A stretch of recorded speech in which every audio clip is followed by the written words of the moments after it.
एक बार माता लक्ष्मी ने भगवान विष्णु से कहा कि प्रभु, मैंने देखा है कि पृथ्वी पर जो व्यक्ति पहले से ही अपने प्रारब्ध से दुखी है, आप उसे और दुख प्रदान करते हो, परंतु जो सुख में है आप उसे दुख नहीं देते हो। ये बात मुझे कुछ समझ नहीं आई। भगवान विष्णु मुस्कुराए और फिर इस बात को समझाने के लिए भगवान विष्णु ने माता लक्ष्मी से कहा कि वो उनके साथ में पृथ्वी लोक पर जाए। और फिर उन दोनों ने मनुष्य रूप लिया और एक पति पत्नी के रूप में वो पृथ्वी पर गए। वहाँ पर उन्होंने गांव ढूंढा और गांव के बाहर ही अपना डेरा जमा लिया। शाम के समय भगवान विष्णु ने माता लक्ष्मी से कहा कि क्योंकि हम यहाँ मनुष्य रूप में आए हैं, अतः हमें यहाँ के नियमों का पालन करना है और हमें भोजन बनाना है। अतः मैं भोजन सामग्री की व्यवस्था करता हूँ और आप खाना बनाने की तैयारी करें। अब भगवान के जाते ही माता लक्ष्मी रसोई में चूल्हा बनाने के लिए बाहर से ईंटें लेने गई और गांव में कुछ जर्जर हो चुके मकानों से ईंटें लाकर चूल्हा तैयार कर लिया। चूल्हा तैयार होती भगवान वहाँ बिना कुछ लाए ही प्रकट हो गए। माता लक्ष्मी ने उनसे कहा कि आप तो कुछ लेकर ही नहीं आए, भोजन कैसे बनेगा? भोजन बनाने के लिए तो सामग्री लगेगी ना, और फिर हम तो मनुष्य रूप में आए हैं। भगवान बोले कि लक्ष्मी, अब आपको इसकी जरूरत नहीं पड़ेगी, अब आपको खाना नहीं बनाना है। माता लक्ष्मी आश्चर्यचकित होकर उन्हें ही देख रहे थे। और फिर भगवान ने आगे पूछा कि लक्ष्मी, ये चूल्हा बनाने के लिए आप जो ईंटें लेके आई है वो कहाँ से लेकर आई हैं? तो माता लक्ष्मी ने कहा कि प्रभु, इस गांव में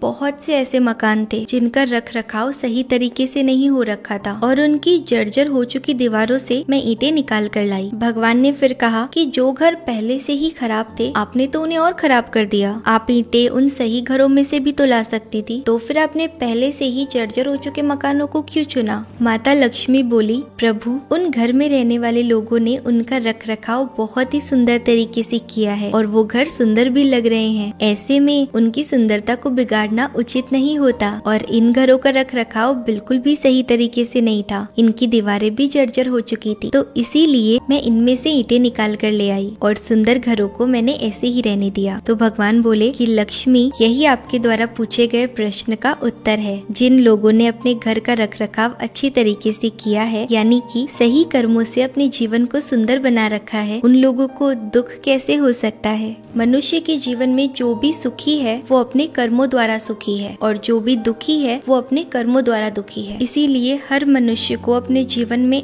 ऐसे ही कर्म करते रहना चाहिए जिससे कि इतनी मजबूत और इतनी खूबसूरत इमारत तैयार हो कि कभी भी कोई भी उसकी एक ईंट भी ना निकाल पाए। अच्छे कर्मों को करने से ही आपका जीवन सुखी हो सकता है और आप सुखी रह सकते हैं। अतः अपने कर्मों को अच्छा बनाएं। माता लक्ष्मी को उनके प्रश्न का उत्तर मिल गया और आपको भी समझ आ गया होगा कि कैसे अच्छे कर्मों के कारण आप सुखी जीवन जी सकते हैं। अतः अच्छे कर्म करते रहना चाहिए। तो दोस्तों, ये थी आज की कहानी। आपको वीडियो कैसी लगी कमेंट करके जरूर बताना। वीडियो को लाइक करना और अपने दोस्तों के साथ में शेयर करना। ऐसी और कहानियों के लिए हमें फॉलो करें। Thank you for watching.